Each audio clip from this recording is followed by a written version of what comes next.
I'm Janice and I am here at Elmwood Park Dental Office, and I wanted to let you all know of how we are giving back to those in need during this time of COVID-19. Dr. Hughes and Associates, we have prepared wonderful hygiene kits that we are going to be dropping off this afternoon to a refugee center, and we wanted you to be with us as we do this.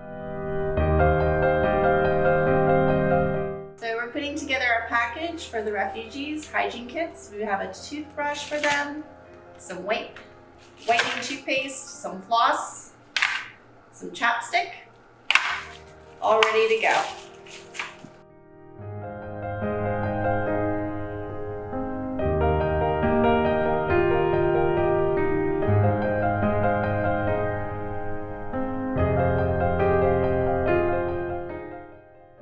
Hygiene kits are all ready to go. We have them ready to drop off to the refugee center this afternoon.